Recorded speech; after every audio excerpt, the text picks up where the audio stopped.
Side 3, Xone of Contention, by Piers Anthony. Continuing on page 74. The way she vanished, and the path faded when the light came. Vampires, she said. But we delayed just enough to be behind schedule, so we escaped. They can't chase us in daylight. So if Justin and Brianna come before then, we'll be all right. We were such fools. We should have known. My fault. I took her at her word. I really thought it was Brianna, though I see now that she was obviously phony from the outset. Next time I'll know better. Assuming they got out of this fix. Pia's fear was evident in part by her lack of any cutting comments. She lost inspiration when nervous.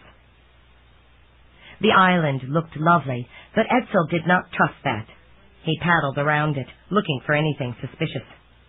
"Oh, come on," Pia said impatiently. "I need to get steady so I can take my shot, use the toilet, clean up, and get the bleep off my feet." Edsel didn't argue. Pia had to keep her shot schedule, which included checking her blood sugar. She had to have rest after exertion, or she would get out of adjustment. It could be dangerous to mess that up. So he guided the boat to an inlet with a small beach and drove the prow ashore so it would be anchored. Pia stepped out first. He caught a glimpse of her high thigh as she lifted her leg, but didn't say anything. He still liked such views, though her legs were thicker than they had been. As her foot touched the sand, she paused, then completed her motion. Then he got out and felt something like a mild electric shock as his shoe landed. "You felt it too?" Pia asked. "Yes." "Static electricity?" "Must be." Then she moved off to the bushes to handle her business, while he hauled the boat the rest of the way to the land.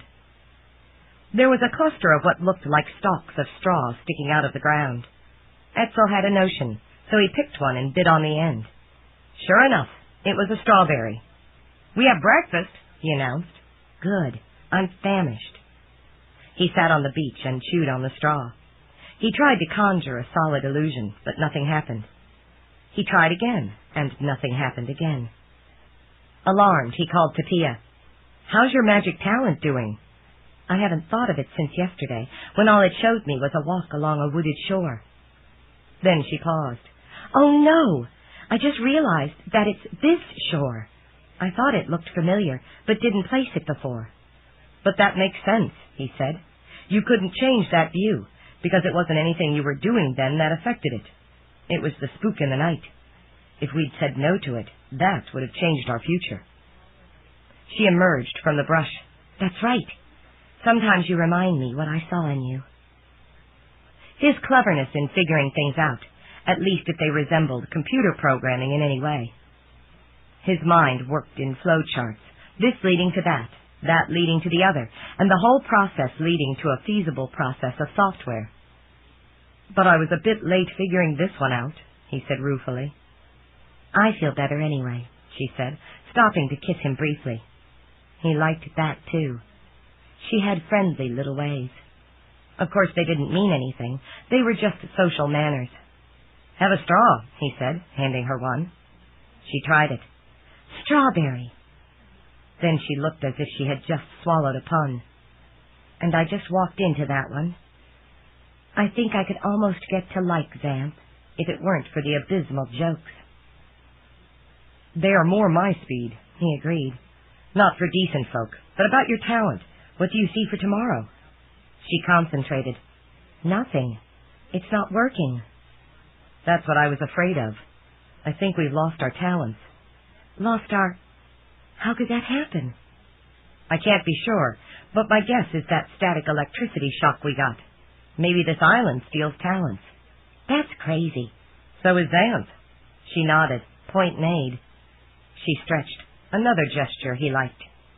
"But I've got to rest. Why don't you keep a lookout for Justin and Brianna while I sleep? Then I'll stand watch while you sleep." "Okay." The business of the talents bothered him, but he wanted to figure it out better before scaring her with his dark conjectures. She spied a pillow bush, harvested several nice pillows, and set them on the beach. Then she lay down on them, closed her eyes, and slept. She could do that much more readily than he could. In fact, he had trouble sleeping in daylight, even when he felt logy, as he did now. He tried again to make a solid illusion and failed again. It definitely wasn't working. So probably he was right. This island stole talents. That was why it was deserted. Regular Xanth folk would know better than to set foot on it. He found a suitable tree, sat in the sand before it, and leaned back against the trunk, looking out across the water. Justin and Brianna would have to come by water or air, and either way, this was the best way to see them. At the moment, the lake was quiet, and so was the sky. There was just one puffy cloud relaxing in the sunlight, evidently having nothing better to do at the moment. Idly, he tried to figure out what the cloud resembled. A mushroom? A squashed bug? A human face? No, none of those. It was just a blob. A face would have eyes and mouth and ears. Eyes there, and ears to either side, and a bulbous nose. Yes, like that. Ethel blinked. It was a face, but it hadn't been before. It had been largely shapeless. Could it be? With sudden excitement, he focused on the cloud. Bug, he thought. With 6 legs and wings and antennae and huge bug eyes. Slowly the cloud shifted, sprouting legs. The ears became wings. 2 antennae grew at one end, and the human eyes became bulging bug eyes. He was doing it, but just to be sure, he tried another form, something that couldn't be confused for natural. A geometric form, a triangle. The edges of the cloud fuzzed. The outline changed. It became a triangle. I have a new talent, he breathed. The island didn't steal my talent, it exchanged it. He glanced at Pia, decorously asleep. And it must have exchanged hers, too. Then he had a sober second thought. What good was shaping clouds? Sure, it could be fun, but it wouldn't feed him or get him unlost. At least the solid illusions could have helped him scare off a monster. So he wasn't better off. But maybe Pia had done better. He would have her look for her new talent when she woke. Maybe it would be more useful than her original one had proved to be. One would have thought that seeing one day into the future would be phenomenally useful, but circumstances had nullified it. Maybe there was a lesson of life there, if he could figure it out. Meanwhile, he pondered the likely rules of changes of talents. If the exchange happened when a person first touched the island, which seemed likely considering that slight shock they had felt, would it do it again if a person left the island and returned? That seemed likely, because the island couldn't be presumed to be intelligent. It just had this property of switching talents with whoever touched it. And if the first time switched out his original talent, would a second time bring it back? Well, there was a way to find out. Edsel got up and went to the boat. He pushed it into the water, then stepped carefully into it. He paddled it out a few strokes, then reversed and came back in. Was that far enough? He brought it close and stepped back onto the beach, and felt the shock. So he was right about that much. He looked at the cloud, which was trying to drift out of range. He concentrated, trying to form it into a square. Nothing happened. He tried to make a solid illusion. Nothing happened. He pondered. So there had been an exchange, but not a reversion. So he must have a new talent, essentially random. He would have to figure it out. So what could it be? He had lucked out the first time, idly watching the cloud. Now he had no idea. But maybe his contemplation of the cloud hadn't been completely random. Maybe his new talent had guided him. Edsel wasn't much of a believer in lucky coincidences. Usually there were reasons for things whose logic could be discovered by the right sort of search. This flowed to that, which flowed to the other. So maybe he should just let his mind drift, and he would come across it. He sat down and leaned back against the tree, and the tree gave way. He jumped up, startled. The tree had sunk a short distance into the ground. How could that be? It was solid. It hadn't done that before. Unless his talent had done it. Edsel pondered, then put his arms around the trunk and pushed down. The trunk sank lower. That was it. He walked to a nearby boulder and put his hand on the top, pressing down. The stone sank. Interesting, but what good was it? He was not a pile driver, and it couldn't be good for the tree. Could he reverse it? He walked back to the tree, put his arms around it, and lifted.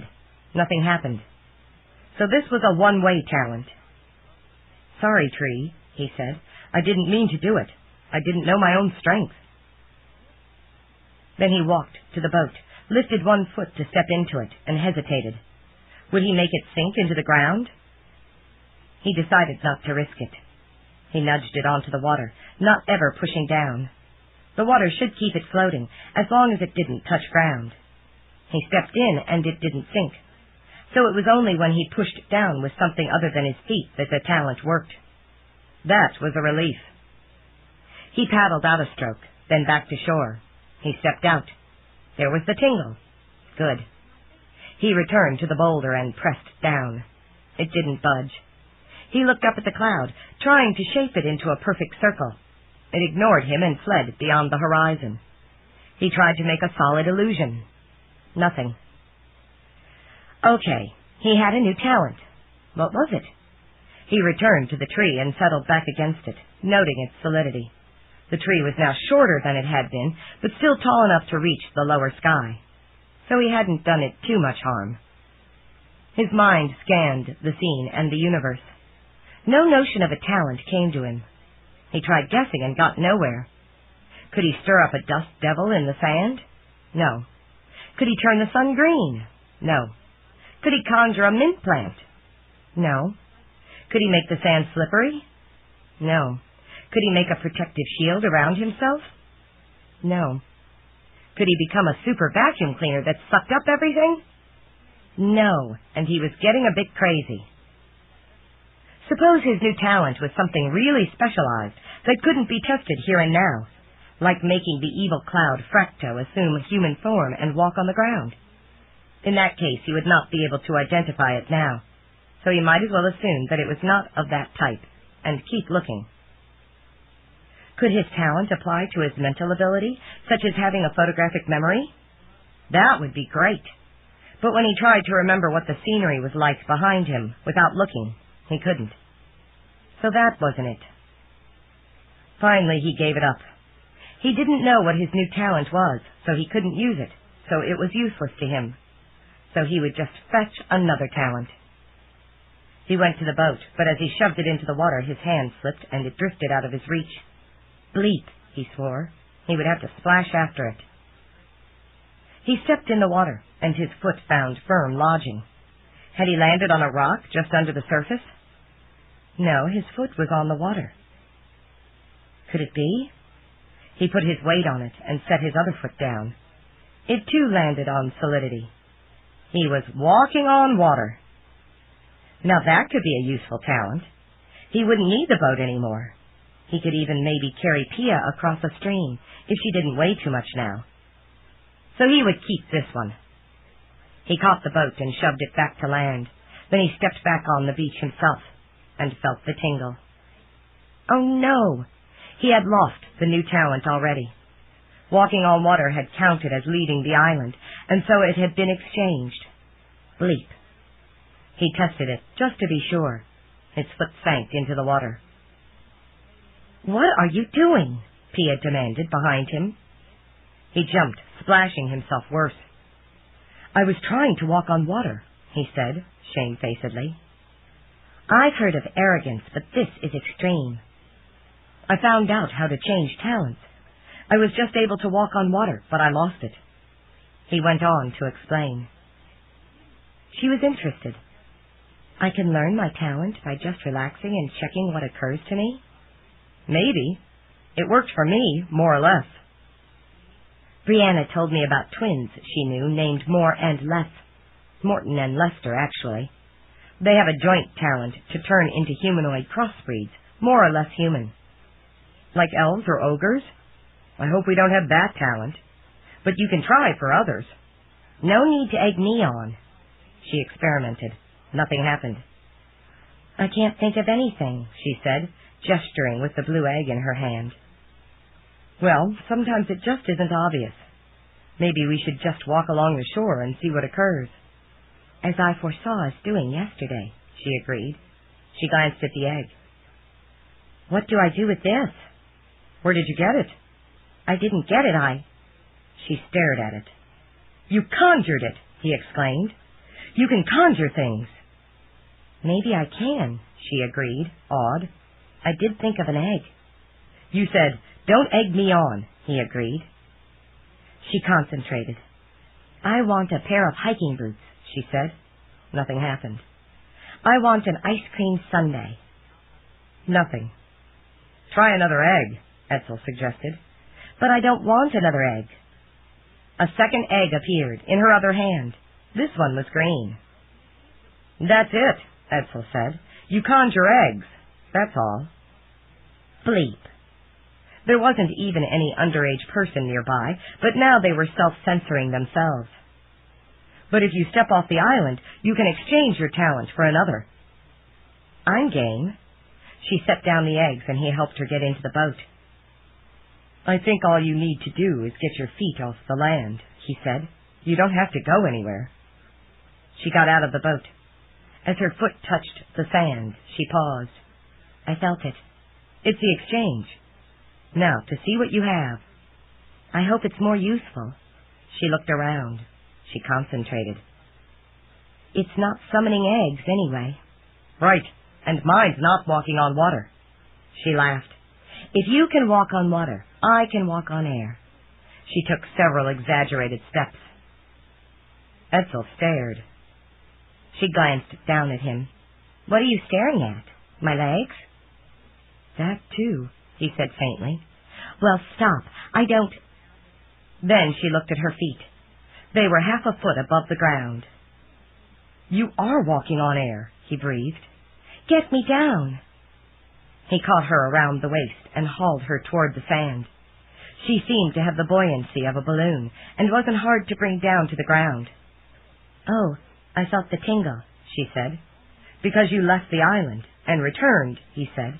Now you have a different talent. Just as well, she muttered. They walked along the shore, as she had foreseen. When they figured out an unwanted talent, they took turns lifting each other off the ground and getting new talents. Actually, after the first time, Etzel was worried about Pia's strength, trying to haul him up, so he tried jumping. That did it too. Talents were flighty, here in the Isle of Talents. At this rate, we won't be able to hang on to talents we like, Pia complained. We need some way to anchor good ones. They came to a sign. Confused? Talk to the teller. What's the teller? Etzel asked.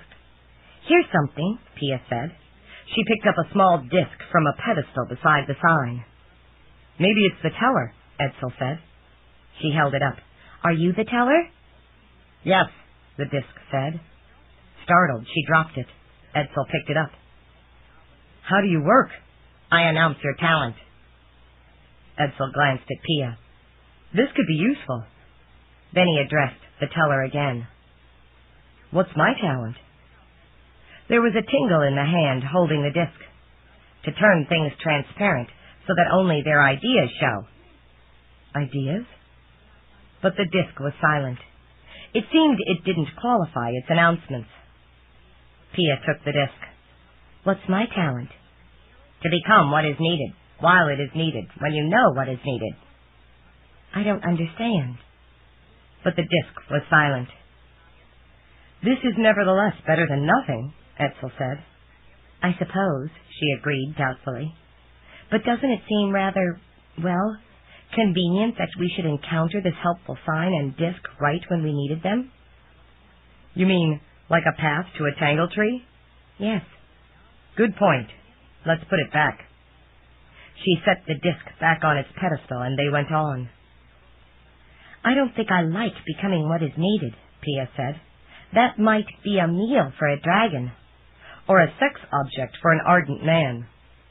She had the grace to laugh. That's not a talent. That's the state of being female. Then jump and change it. Then I won't know what my talent is anymore. He agreed. Maybe we do need that teller. Maybe so, she agreed reluctantly. but I feel as if I'm being herded. Yes, let's take it until we get talents we want, then leave it and the island. Yes. Pia leaped, exchanging her talent, but Edsel wanted to verify his. He looked for something to turn transparent. All he saw was the wooden pedestal they were approaching, so he focused on that. It became transparent. Inside was the wavering image of a tree. It's a tree, Pia said, or it was. It still has the idea of its nature. That's sad. And I suppose if I tried it on a person. Don't try it on me, she cried, alarmed. What indeed would become of her if he turned her transparent? These talents didn't seem to be reversible. This one could be dangerous. So he ended it by leaping. Pia picked up the teller. What's my talent? She asked. To amplify noise. I don't like that. She leaped. Now what's my talent? Making paintings come to life. She considered. Maybe that will do. She kept her feet on the ground and handed the disc to Edsel. What's my talent? He asked. Waxing the moon's green cheese. Edsel laughed, then realized that the teller was serious. In Xanth, the moon really did have green cheese on the side facing the ground. On the side facing away, he understood, it was milk and honey, because that was not polluted by the sights it saw. Thus a honeymoon was, by definition, to the far side. But how was he going to get to the moon, to encase its cheese in wax? So this did not seem useful. He jumped. What's my talent? Returning things to their original state. Now that seemed useful. He tried another question. Where did this talent come from? A boy named Reuben, who must have visited the island and exchanged his talent before he knew. Too bad for him. Let's get away from here with what we've got, Pia said tightly. Keeping our feet firmly on the ground, Edsel agreed. He tucked the teller into his pocket in case of future need. They strode back to the boat, got carefully in, and paddled it away from the island. Edsel felt relief. The island had seemed nice, but eerie in its lack of people or creatures. Now he knew why. They didn't want their talents involuntarily changed. Those who did want change would come only long enough to get a useful one, then would flee, never to return. Where are we going? She asked, as they pulled clear of the cove. He hadn't thought that far ahead. I guess we had better return the boat. We don't seem to be finding much we want on the lake anyway. Then we can look for the enchanted path and our companions. They should be looking for us. So maybe we'll meet halfway. She didn't argue, which meant she was as worried as he was. He did not want to get caught out at night. But how they were going to plow through that tangle of briars to get back to the campsite he didn't know. Edsel felt something in his pocket. I forgot to return the teller to its pedestal, he said. We can't go back now. Our talents will change. She was right. He would just have to keep the teller, at least for now. They took the boat back to where they had found it and tied it in place. Apparently no one had missed it, which was another relief. They walked across the plain. I think the camp is that way, Edsel said, pointing. Where the very thickest brambles are. Right. So we'll have to be a bit indirect. There seems to be a thinner cover there to the side. It turned out to be mixed field and forest, rather pleasant. But of course this was day. It might be another matter by night. They passed an apple pie tree and picked a ripe pie and sat down to eat it. I'd better test my talent, Pia said, but I don't see a painting to bring to life. Maybe you can draw one in the dirt, he suggested, half humorously. Yeah, sure, she said witheringly. Then she reconsidered. The way things are literal here in Xanth, maybe that would work after all. Sure. He cleared a place for her, smoothing it over. She found a stick and drew a crude picture of a rabbit with 2 huge long ears and a wiggly nose. Then she focused on it. Come to life, she said. The rabbit jumped out of the dirt and bounded away. Then it turned and bounded back, looking at them. It was lopsided, with brown fur, but definitely alive. "You did it," Edsel said. "You made a living creature." "See if yours works," she said. He nodded. He spoke to the rabbit. "Return to your natural state." The rabbit hopped onto the cleared dirt and flattened into the drawing. "Oh, you killed it." That was an exaggeration, but he didn't argue. "Then bring it back to life." "I will." She concentrated. Nothing happened. "You did focus the same way?" he asked. "Yes, it's just not working now." "Weird. I'd better try mine again." He looked around. Would it work on a fallen leaf? He picked one up and focused. Nothing happened. So he tried it on a dead stick. Nothing. On a stone with no result. "Our talents aren't working," Pia said, annoyed. "Let me verify this." He brought the teller from his pocket. "What's my talent?" "Summoning birds. But that's not what I took from the island." There was no answer. The teller was not much of a conversationalist. "Well, summon a bird," Pia said, somewhat acidly. Edsel looked into the sky. There was no bird in sight. He tried anyway. "Bring me a bird." There was a shuddering in the air. A distant cloud vibrated. A shape came zooming toward them. It was a bird, growing larger, larger, and huge, huger, and enormous, enormouser. It threatened to blot out the sky. "Get rid of it," Pia cried, covering her head with her hands. "I don't think that's my talent," he said, with more bravado than he felt. The monstrous bird braked in air, and they were almost blown away by its downdraft. It landed before them. It was bigger than both of them, by far. In fact, it could have swallowed the two of them together. It settled down, rocked a few times, and tucked its head under one wing. Now it most resembled a boulder, 12 feet high.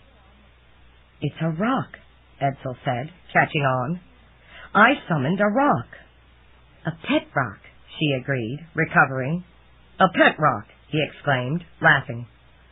Then she caught the pun, too.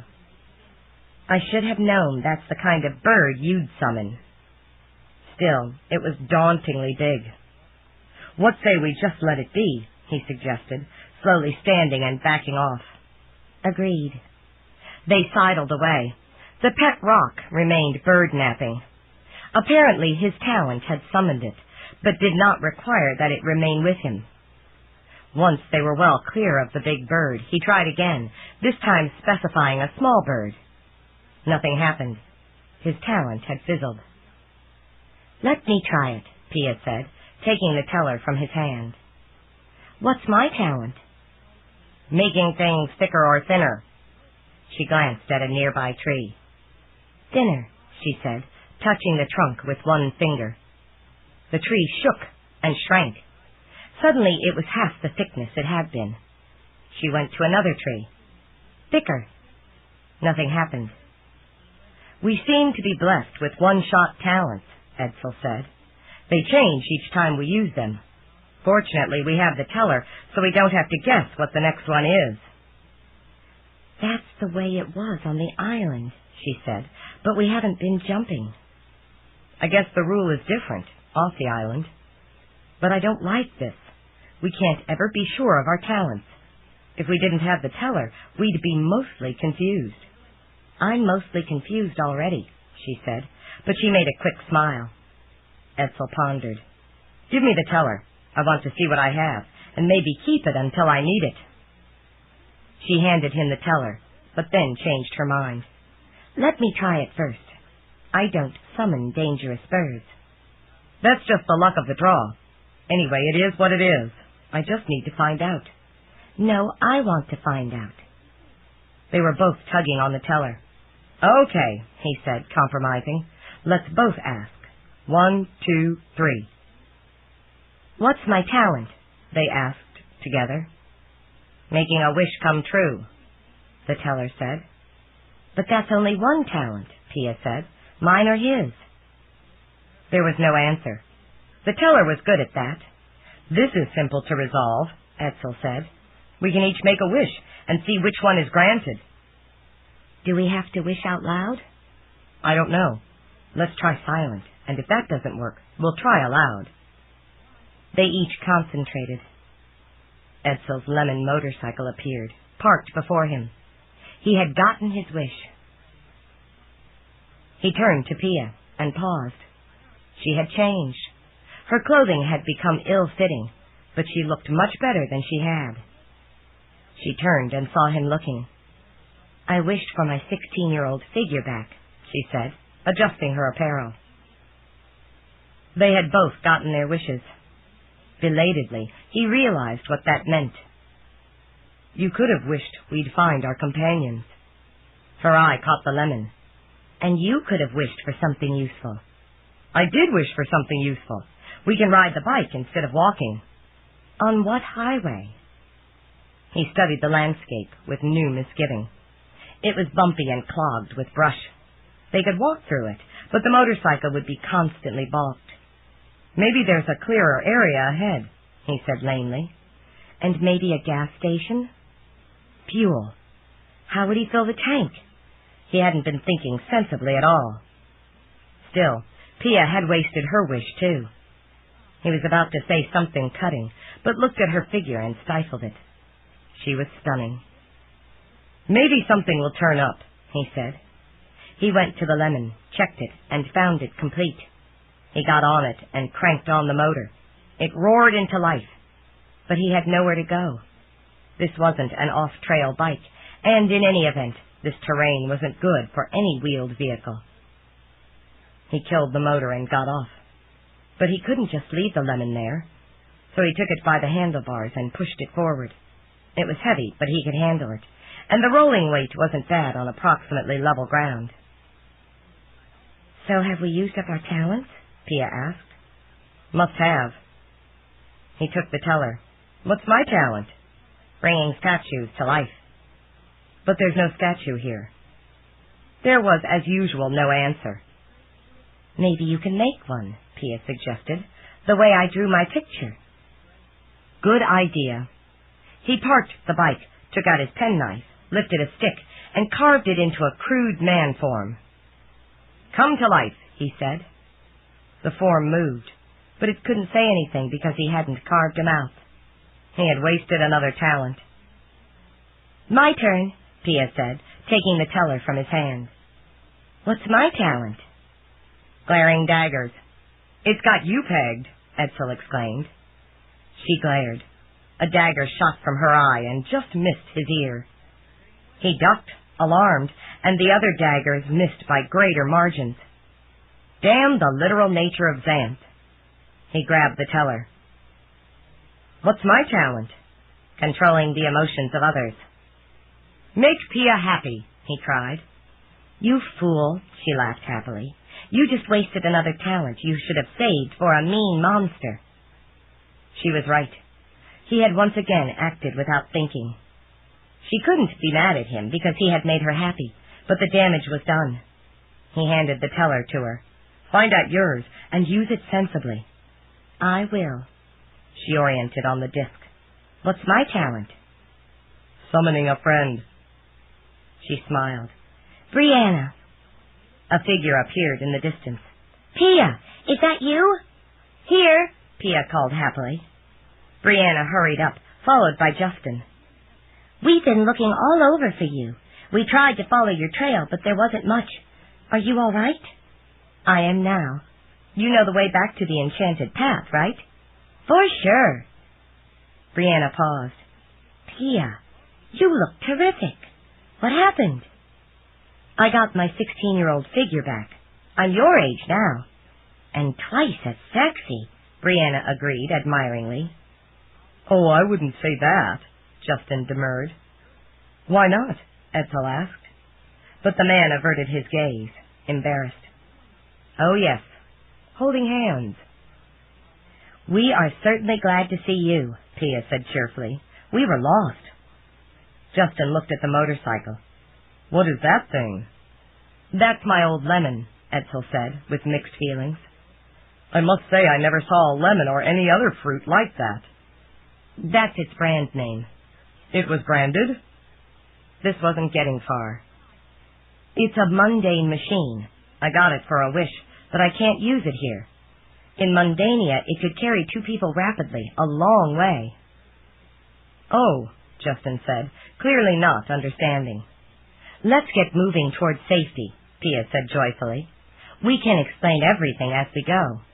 Yes, Brianna agreed, and we must check in so the others know you're all right. It has been a day. But it will take time to get back to Compassion's cave, Edsel said. No, we can do it now. I have an ear. She produced what looked like a human ear. Speak into this. It's connected to the ozone. Pia took the ear. This is Pia. Ed and I are okay. The ear quivered so that she almost dropped it. Good. So are we, Chlorine's voice came. That was it. Pia returned the ear. They walked through the brush, Edsel pushing the lemon, unwilling to give it up, though he knew that soon he would have to. They caught the 2 companions up on their recent adventures. Oh, the Isle of Talents, Justin said. I know of it, though never knew its location. But your talents shouldn't keep changing once you leave the Isle. We can use them only once, Edsel said. Then we have to ask the teller to identify the next one. The what? He showed Justin the teller. The man shied away. That's a demon. A what? A demon. They aren't all like Mitria, you know. They can assume any form. Some specialize in specific mischief. This one must be changing your talents as you invoke it. Changing our talents, Pia exclaimed, her happiness somewhat tempered by outrage. Yes. My guess is that it masks your inherent talent, drawing on its power to provide a temporary new one. Get rid of it, and you'll probably have your original talent back. Gladly, Edsel said. He dropped the disc to the ground. It bounced back like a yo-yo, returning to his hand. Angry, he threw it violently away. It curved in air like a boomerang and returned. He set it on the ground and put a rock on top of it, but when he retreated, it wiggled its way free and snapped back to stick to his sleeve. I suspect you can part with it only by giving it to another person, Justin said. Edsel looked at Pia. They had been handing it back and forth. They had never tried to dispose of it. There's got to be another way, Edsel said. There should be, Justin agreed. Probably you can return it to the place you found it. That's often the way of such things. The Isle of Talents, Pia said. Sleep. Her magic happiness was weathering. Nevertheless, I believe we should return it there, Justin said. Brianna and I do not dare to set foot on it, for obvious reason, so you will have to do it yourself, but we will help you in whatever way we can. That made sense. Then let's head for the Isle, Edsel said. We know where it is. I want to get this done and get out of here before dark. Not to worry, Brianna said. My talent is to see in the dark. I don't want to get near that dark castle, Pia said. But there's no castle in this region. Pia exchanged a glance with Edsel. It disappeared when the crack of dawn came, he explained. It may reappear at night. Sounds interesting, Brianna said. But let's take care of the teller first. Maybe we can use the teller to help, Justin said, if you care to run through several talents until a useful one turns up. But why would it help us to get rid of it? Demons aren't necessarily intelligent. Often they do what they do without thought. So Edsel tried running through talents, and was in luck when he got the ability to find the very best route to any objective.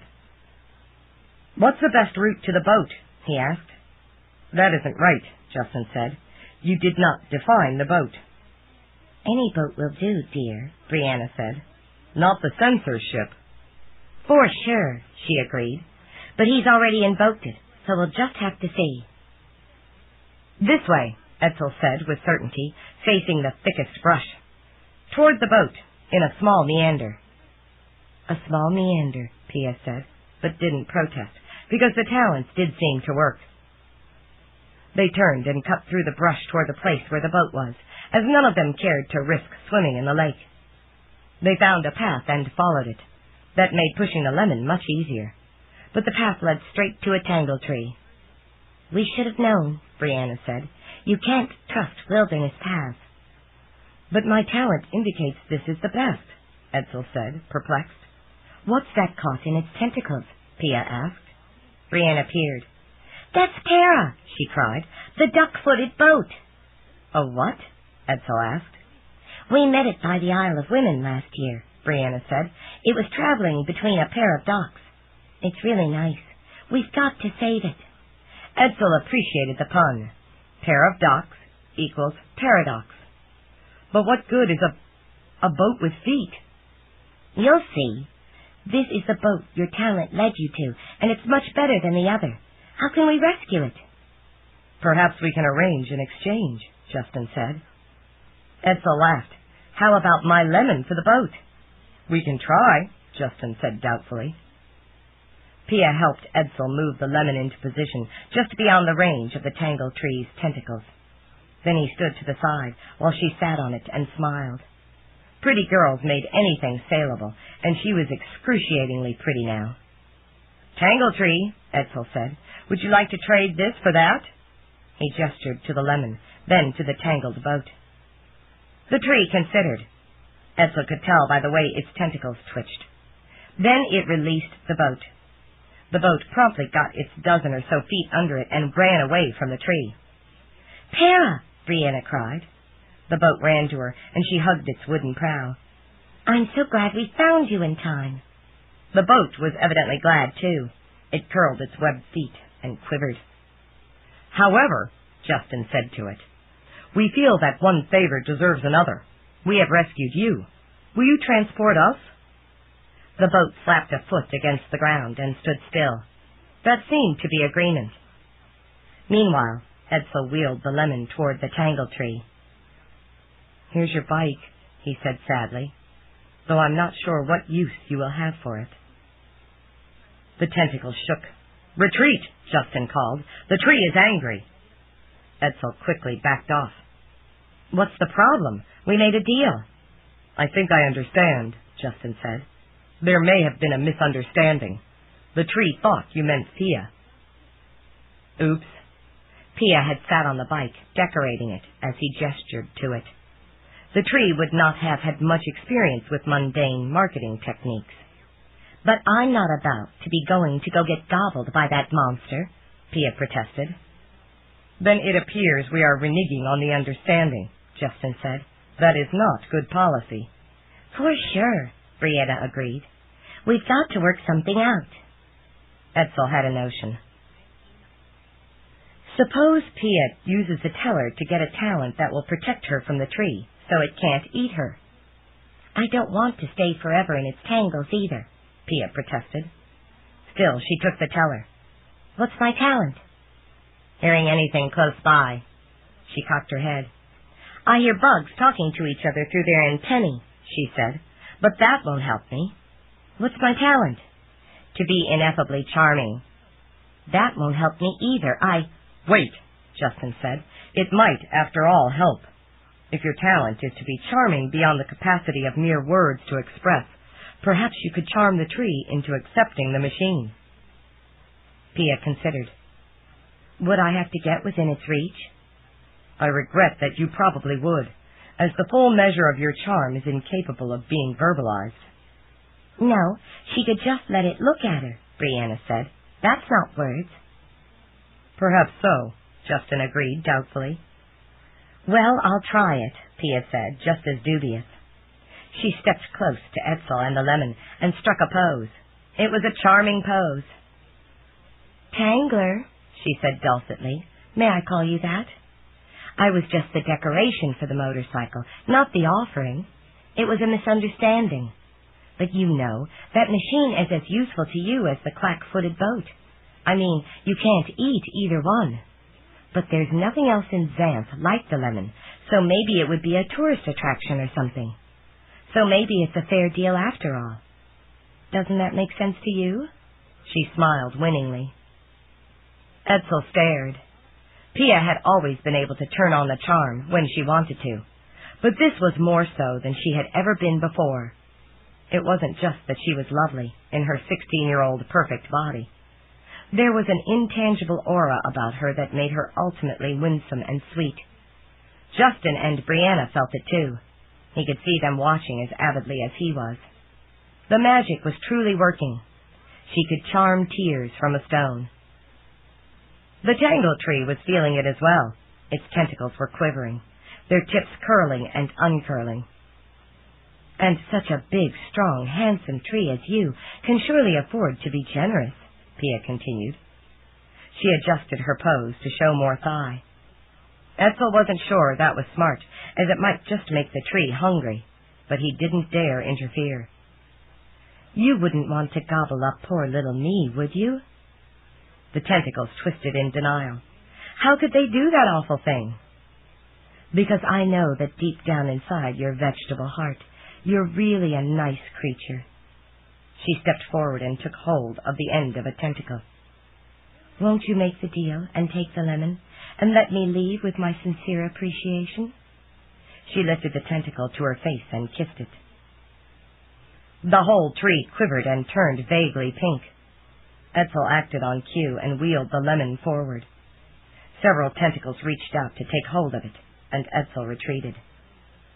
Oh, thank you so much, generous tree, Pia exclaimed, and hugged the tentacle to her fair bosom. The tree seemed ready to melt. Etzel felt much the same way. Pia was an utterly charming creature. Well, bye-bye, Tangler, Pia said, turning and walking slowly away. Her rear view was as compelling as her front view, as she well knew. The tree might not care about her sex appeal, however much Etzel did, but her charm was undiminished. The tentacles were limp with appreciation. I believe that does it, Justin said. Very nice performance, Pia. The compliment was obviously sincere, as his eyes were halfway glazed. It was fun, she confessed.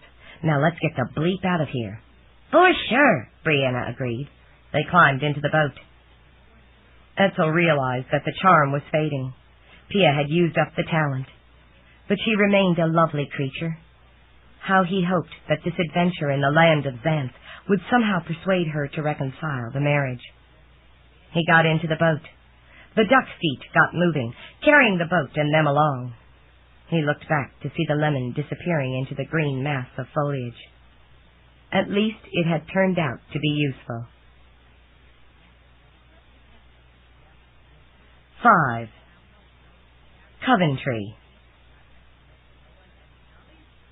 Pia turned back to wave at the tangle tree, and it actually waved a tentacle back, so it could see and understand, as many creatures and things of Xanth seemed to be able to do.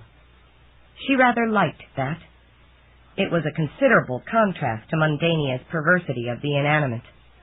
She also liked having her beautiful body back, though she knew she would revert to normal when she returned home. Now, if only she could get rid of the diabetes and stay rid of it in the real world. But of course, such fancies were foolish.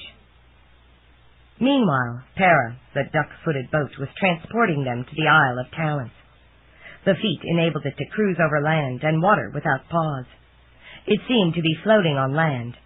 Certainly it was nice to let her own feet rest. Etzel's temporary talent really had steered him right. I am curious about one thing, Justin said. You folk mentioned seeing a dark castle in this general region, but we know of no castle here. Could you be more explicit? It was just a dark outline against the sky, Etzel said, and it vanished at the crack of dawn. So I think it's like the path, one way, by night. Did it seem inimical? Seem what? Hostile, Pia said, translating. No, it was just there, and scary. The phantasm did not seem hostile either, Justin said. It merely led you on, assuming the guise of Brianna. To whatever it was leading us to, Pia agreed. I knew it was nowhere I wanted to be. This perplexes me. Normally the dangers of Xanth are not subtle. If the phantasm wished you harm, it should have done it as soon as you were clear of the enchanted path. Why did it go to the considerable trouble of making a protected path of its own to bring you to an apparent castle? Protected path? Etzel asked. It must have been, because you came to no harm in the night.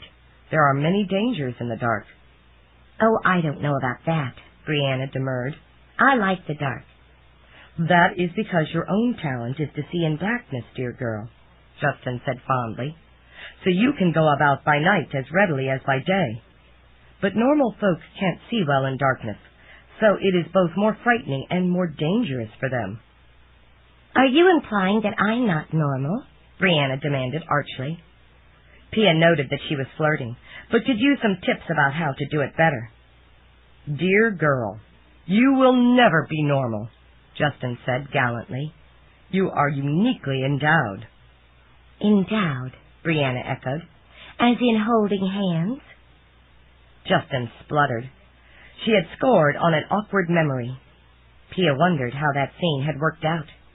Probably it hadn't gotten beyond the hand-holding stage, but maybe that was enough for now. They passed a small creature, like a squirrel, with pearly gray fur, perched on a bright spot of stone, its little chin held high. That's so cute, Pia said. I wonder if it would let me stroke it. Don't touch it, Justin said, alarmed. That's a chinchilla. A chinchilla? Their fur is... No, it feeds on chili powder and cools whatever it touches, sometimes greatly. See the ice around it? Now she realized that the stone was actually ice. Just as well she hadn't touched the pretty creature. But they had already left it behind, and were coming up on another creature that looked almost like a dog, but not quite. What is that? Laika, Justin replied. Don't touch it either. They bite when afraid. Laika? Yes, that's its nature. To be like a familiar creature, so that no one will hurt it. Then they passed a region of balls. Some were bobbing up and down, while others were bashing back and forth. The vertical ones are bowling balls, Justin explained. They are very courteous. The horizontal ones are not nice at all. They are soccer balls. Indeed, one came zooming at Pia, just missing her and striking the side of the boat, and rebounding. It had tried to sock her. She was glad they were now in the boat instead of afoot. This could have been an awkward region to cross. The boat reached the water and splashed into it. The Isle of Talents was in sight. It looked as serene and innocent as ever, which showed how islands were not to be trusted. Paradox was much faster than she and Etzel had been in the other boat, and soon they were at the isle. Now how are we going to handle this? Pia asked. Justin and I can't afford to touch the isle, Brianna said seriously. We'll have to wait here on the boat. And Para shouldn't touch either. He might lose his ability to float. So you'll have to go ashore on your own, get good talents, return teller, and come back here. Pia nodded. That makes sense. But won't you folk be bored waiting out here? Sure. So maybe we'll hold hands. Brianna, Justin said, blushing. They won't be bored, Etzel murmured. How about you and I? Forget it. She wasn't mad at him. She just wanted to maintain control. He was ever the opportunist. Anyway, this was hardly the time. The boat drew up to a rock beside the water. Etzel stepped onto it, feeling his talent change, then braced himself and held out his hand to steady Pia. They walked to the interior, searching for the teller's pedestal. Before we leave it, we had better make sure we have good talents, Pia reminded him. He brought out the teller. What's my talent? You can modify or deflect other folks' talents. That's worth saving, Pia said. Yeah, I guess so. She took the teller. What's my talent? You can speak things real. What does that mean? But of course the thing didn't answer. I guess you'll just have to try it to find out, Etzel said unhelpfully. What am I going to do? Speak of a mountain of chocolate? A mound appeared before them. It was a small mountain of chocolate. She reached out and broke off a piece to taste. It was delicious. But now I've used up the talent, she said regretfully. I can't speak anything else real. Sorry about that, he said, breaking off a chunk of chocolate for himself. Frustrated, she addressed the teller again. What's my talent? To put wings on anything. She considered. How useful might that be? I'm not sure, Edsel said. There's no guarantee they could make anything fly. Take a person, for example. Put wings on him and he wouldn't be able to fly because he would not have the muscle or the balance or the experience. She trusted his logic. Very well, I'll throw this one away. She looked around, spied a rock, and willed it to have wings. Wings sprouted. Evidently startled, the rock flapped them wildly. It sailed up into the air and flew away. Then again, I could be wrong, Edsel said. Now he tells me, she muttered. But she doubted she would have wanted to keep that particular talent anyway. What's my talent? To know what is inimical. That will do, she said. I won't invoke it now. If Justin's right, once we get off the isle without the teller, our talents will stay. Yes, let's do it before we lose them. They found the pedestal and set the teller on it. This time it stayed. They walked carefully back, never jumping. In due course they reached the rock. There was the boat a little way out. Justin and Brianna were sitting in it, embracing.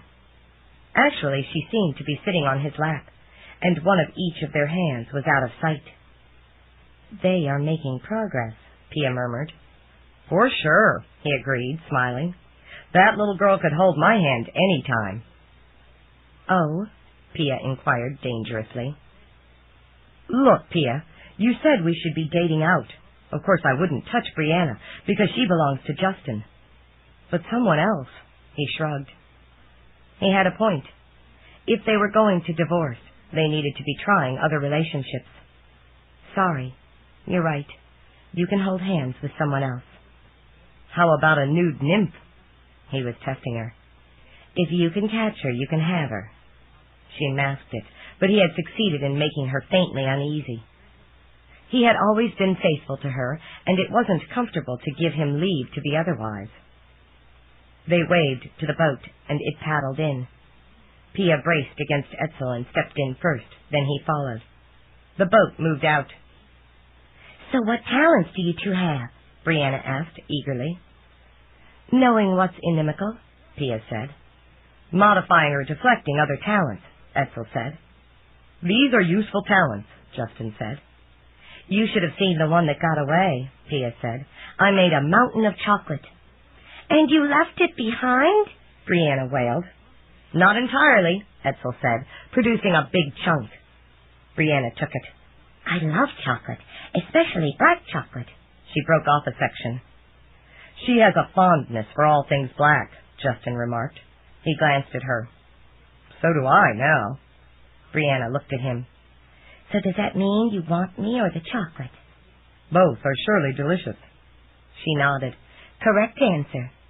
She broke off a piece for him, then gave the main mass back to Edsel. This is supper, I think, Edsel said, so we don't have to stop to look for a pie tree. They pitched in, demolishing the chocolate. But we'd better test our talents, Pia said, to verify and make sure they don't fade. She looked around. Anything maybe dangerous around? Deep water's usually dangerous, if there aren't mermaids in it, Brianna said. Pia dipped her finger in the water. It tingled almost painfully. She jerked it out. A big blue fish snapped at the spot her hand had just been. Loan shark, Brianna said. They'll take an arm and a leg if you let them. I see, Pia said, shaken. My talent did warn me, though. Do you still have it? Edsel asked. Well, I hope so. She paused, gazing at her finger. Oh, you mean the talent. That too. She brought her hand near the water. It didn't tingle. I'm not feeling anything, she said, alarmed. There may be no danger now, Justin said. But suppose there is and my talent's not working. That is an excellent consideration. Pia's concern for her talent overrode her caution. She lowered her hand and touched the water. Nothing happened. There was no shark. But after a moment, the tingle started. She pulled her hand out and saw a dark shape glide by below. It's working, she said, relieved. But why doesn't the shark go after the duck feet? I think Para's feet are magically protected, Brianna said. He goes everywhere, even the deep sea, and his feet never get in trouble. How do I test my talent? Edsel asked. I don't think I should try to mess with any of yours. A sensible caution, Justin agreed. There should be opportunity to experiment in due course.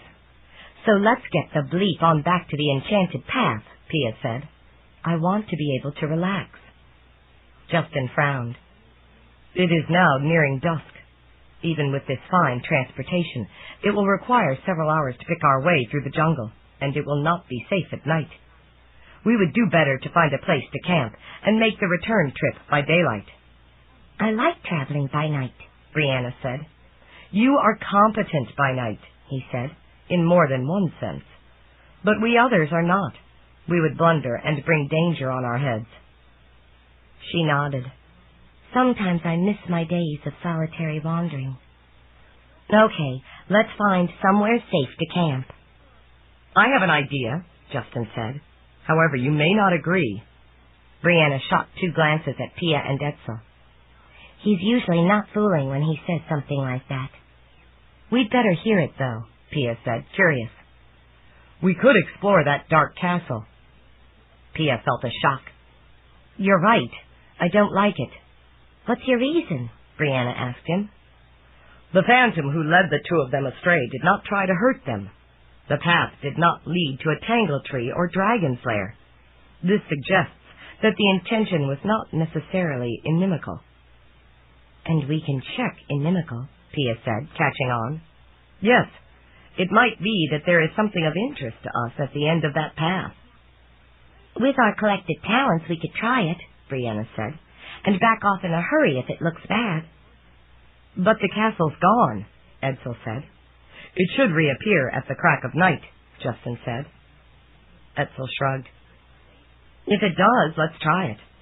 It's not nearly as scary to me, now that you folk are here. Pia agreed. The boat carried them rapidly toward the region of the castle as dusk loomed. They passed the pizza pie tree. We'd better harvest some of those for supper, Brianna said. We can eat as we travel. They paused and took a harvest break and rest stop. Pia, looking for suitable bushes, discovered a low wall or ledge, just the right height for sitting on. So on her return, she sat on it, and suddenly all the knowledge in the world seemed to flood into her head. Alarmed, she jumped up and ran back to join the others. Something, she gasped. Soon the others were looking at the wall. Justin sat cautiously on it. Why, this is a no-ledge, he said. It provides much knowledge to anyone who applies his posterior. A seat of learning, Edsel said. Exactly. I must mark its location so we can return when we need further education. Meanwhile, Brianna was exploring the other end of the wall. There's a window in it, she called. Ouch! They ran to join her. That is a window pane, Justin said, made from bad-tempered glass, probably shattered in its childhood. It hurts anyone who touches it. Tell me about it, Brianna said, holding her hand. But she was not injured. Then, with a boat full of assorted pizza pies and several warm blankets and pillows, they rode on. Does Para need to eat? Pia asked. Not that I know of, Brianna said. She tapped the side of the boat. Hey, Para, want a pizza?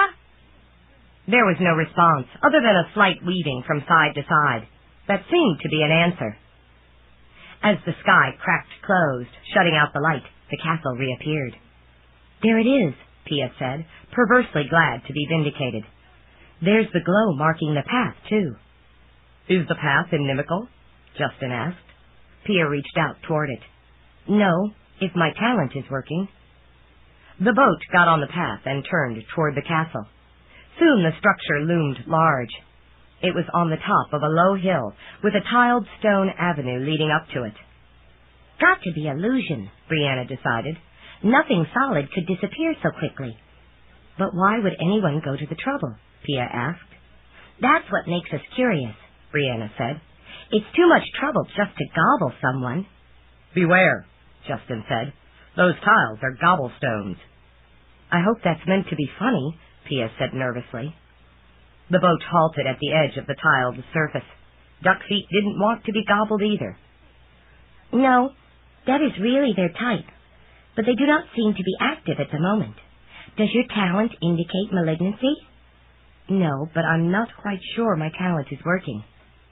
Brianna looked around. There's a snoozing dynamite, she said. Test it on that. Pia looked. I don't see anything but darkness. Oh, I forget. You can't see in blackness. Here, I'll lead you to it. Brianna jumped out of the boat. But just exactly what is a dynamite? A reptile that blows up when annoyed. But don't worry, we won't annoy it. We're just checking your talent. Pia reluctantly climbed out of the boat and followed the black girl to the side. There were no glowing stones or fungi here, so she would have been lost by herself. Here, Brianna said, putting out a hand to stop her. Hear its breathing? There was a sound like the crackle of a burning fuse. Yes. Reach toward it. Pia reached toward the sound. Her hand began to tingle. It's inimical, she said. For sure. So your talent works. Yes, but... It's asleep, Brianna said. I can see its eyes closed. Anyway, it wouldn't explode just for two innocent girls. She backed away, guiding Pia. So what would it do if it woke? It would merely chew us up and swallow us. What a relief, Pia said. But her attempt at irony was lost amidst her shuddering. Brianna had a nervy way of testing a talent. So now check those stones again, just to be sure. Pia reached toward the path. There was no tingle. She touched the stone. It was inert. No problem, she said, relieved. They got back into the boat, and the duck feet waddled forward. The stones remained inert. I conjecture that the stones become active only when there is a threat to the castle, Justin said. We are obviously no threat. Most castles are capable of defending themselves when there is need. Even illusion castles? Edsel asked. Evidently so. He paused. But it just occurs to me that if the castle is illusion, so might be the approach. Those are probably not real gobblestones, merely the semblance of them. That's right, Brianna said. You're so smart, Justin. The man shrugged, pleasantly embarrassed. Pia was faintly envious. Those two got along so well, despite their inexperience in romance. Brianna turned to Edsel. You said that phantom knew your names. Knew my name, Edsel said, and yours, because she emulated you. But maybe not Pia or Justin's. I think I mentioned them first. Knew I was supposed to be your companion, Brianna said. So you would do what I said, if I said it was an emergency. Maybe that was about all it needed. Yes, I should have been more alert. How could you know? We should have been more alert. But we were too busy holding hands. Which was a technique Pia had suggested, so she might have brought it on herself. Anyway, we followed the spook. It was a one-way path. When we got suspicious, we couldn't go back. And one-way paths aren't common, Justin said. There is formidable magic here. Meanwhile, the boat was climbing the easy slope of the hill. It was too dark to tell, but there seemed to be pleasant gardens surrounding the castle. Pia's talent gave no tingle. This was not a hostile place. Yet its mystery remained. Why had they been lured here? They reached the huge front gate of the castle. The stones of its construction were outlined in faint glow. Brianna jumped out of the boat and approached the gate. She touched it. Her hand passed through. Sure enough, it was illusion. Then the girl walked into the illusion and disappeared. Don't go alone, Justin cried, pained. It's okay, Brianna called back through the seeming wood and stone. I can see clearly. We'd better follow her, Edsel said. The boat moved slowly forward. The prow disappeared, and then the rest of the craft, as it moved on through. Pia was in the center. She flinched as the closed gate came at her. But the passage was painless. The thing about illusion was that she couldn't feel it. Inside, the castle was lighted. They were in a long hall leading to a large chamber. Brianna was ahead, approaching that room. Pia felt no hint of danger. This was just an inanimate structure, illusion that it was. But what on earth for? The boat walked along the hall. Decorative statues of people and things lined it, and there were a number of plants, too. This was a nice building, for all that it didn't really exist. But what was its purpose? I see a time being, Justin said. Perhaps it is just as well that it is illusion. Just what is a time being? Pia asked. It is a creature who occupies a patch of time plants and is immune to their temporal influence. People will come to leave offerings in order to obtain the being's help with their problems of time. Sometimes they have too much, sometimes too little. The being can fix that. They entered the chamber. It was enormous, with tall arches and a dome over the center. The floor was clear, laid out in diminishing circles of stone. In the very center was what looked like a large manhole cover with a ring in the center. They stopped here, looking down at it. This appears to be an illusion intended to call attention to a subterranean cavity, Justin said. Then let's explore, Brianna said. Justin and Edsel took hold of the ring and pulled upward. Slowly it came, lifting a hinged circular panel. Below it was a set of faintly glowing steps leading down into the ground. This, then, is the reality beneath the illusion, Edsel said. The whole path and castle are designed to bring folk to this spot. I just wish I knew why. It is certainly a curiosity, Justin agreed. It seems furthermore that it was you it wanted brought here, because the phantom knew your name. It couldn't have known me from Mundania, Edsel said. It must have listened as we walked and picked it up. Does it occur to you boys that the fastest way to find out is to head on down these steps? Brianna inquired. Suppose the manhole cover slams down, sealing us in? Pia asked nervously. Let me try my talent, Edsel said. Maybe I can modify its magic, if it has any, so that it can't do that. He inspected the lid. But this doesn't seem to be magic. It has no catch. It can't seal us in. Unless someone slides a block over it, Pia said. Who would want to do that? Justin inquired. I don't know. I just don't trust this business of going underground. They considered. Maybe one of us should remain here, Brianna said. I would not recommend that, Justin demurred. But perhaps if we divided into two parties, it would be secure. Which couple goes? Brianna asked. Which stays? We can't let them go alone, Justin said. We are their companions. We must not let them get separated from us again. But then how can we make two parties? She asked. Split the other way, Edsel answered. Brianna and I can go down, while Pia and Justin keep the rear guard. The other three considered that, surprised. They sent a glance around. Then a nod traveled the same route. But Pia had a qualification. I can check for what's inimical, so I should go where there might be something bad. So Justin and I should go down. For sure, Brianna agreed. We'll watch for stray monsters of the night. Pia set foot on the top step. There was no tingle. She tried the next. It was clear. She moved slowly down into the ground. This was like heading into a subway station. So would there be a train down there? Justin followed her down, equally cautious. Watch yourself with that 16-year-old creature, Brianna called after him. Pia smiled. She had forgotten. She had her teen figure back. She was 16, physically. So was Brianna. Justin, however, seemed flustered. He was not used to such byplay, having been a tree for so long. They reached the bottom. A passage led past the base of the stairway, so they could go either left or right. Both sides were lighted. Pia looked at Justin. Does it make a difference? Neither direction seems dangerous. This is curious, he remarked. It was a one-way path that brought you here. Yet now there seems to be a choice. Well, let's try one direction, and if it doesn't work, we'll try the other.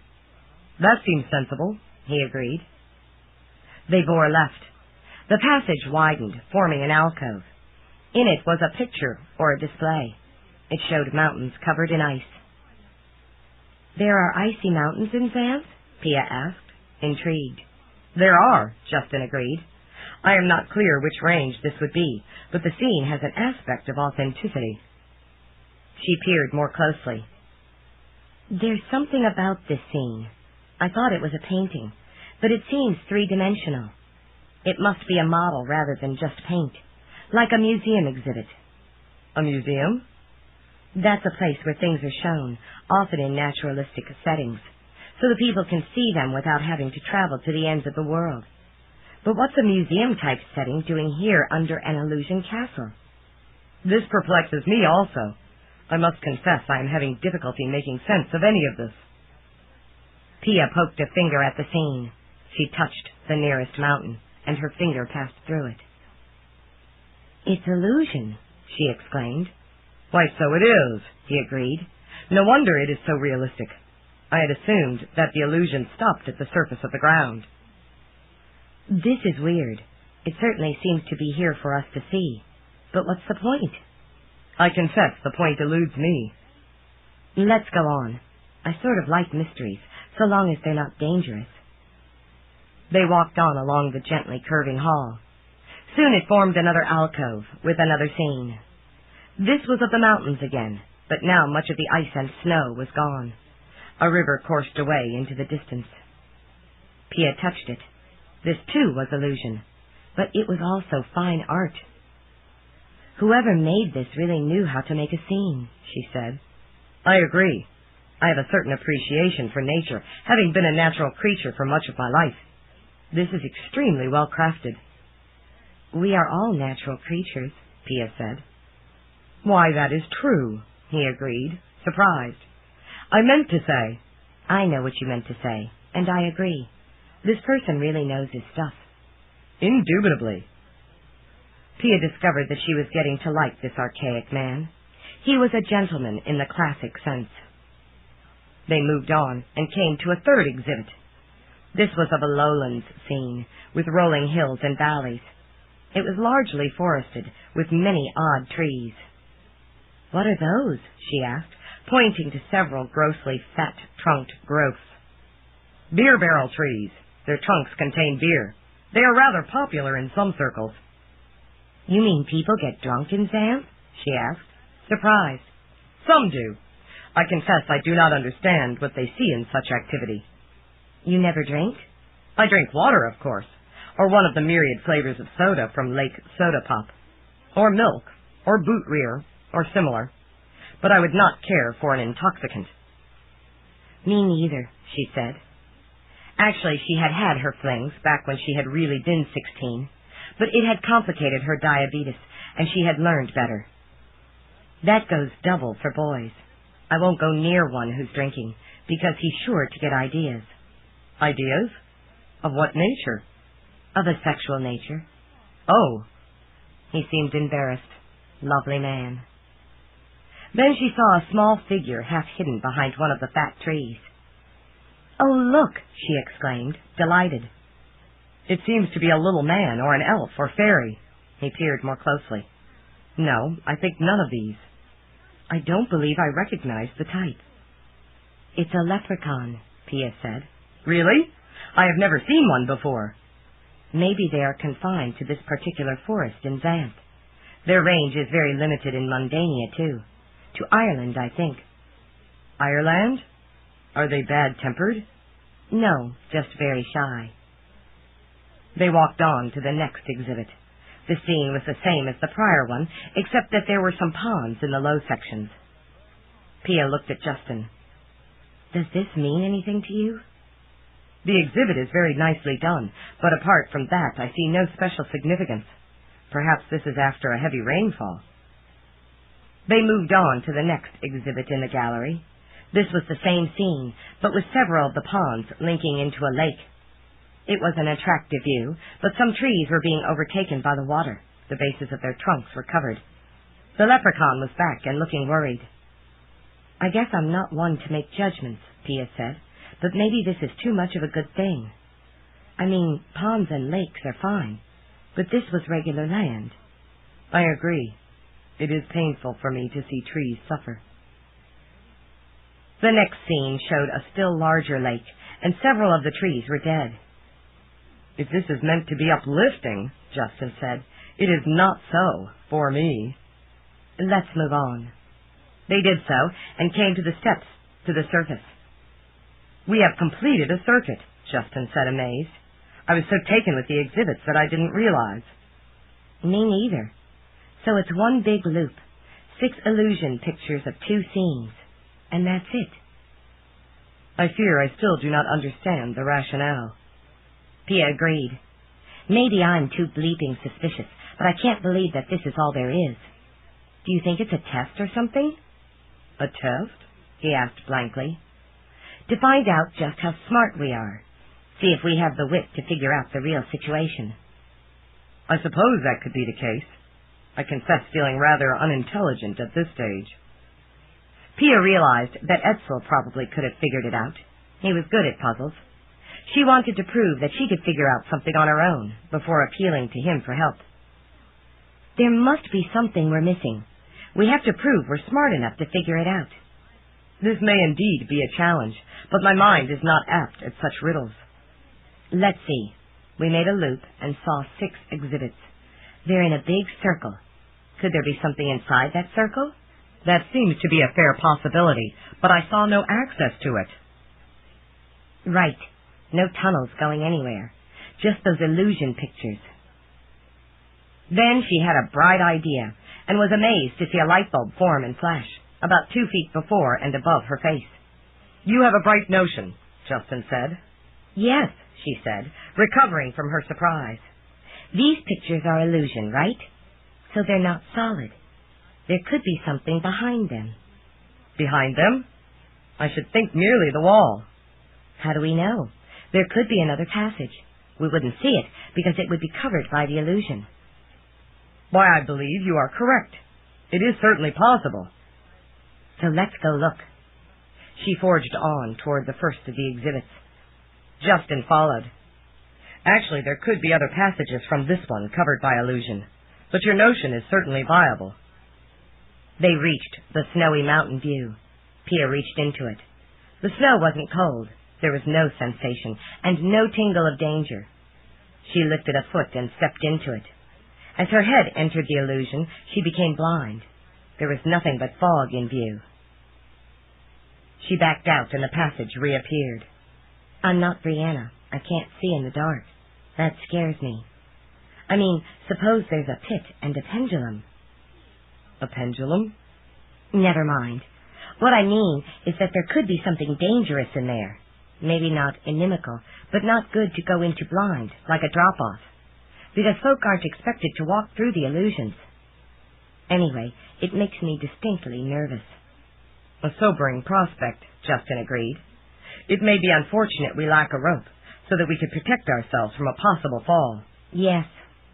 Pia remained unwilling to give up on it, but what else was there to do? Then a second bulb flashed. "Clothing." End of side 3. "Clothing." End of side 3. "Clothing." End of side 3. "Clothing." End of side 3. "Clothing." End of side 3.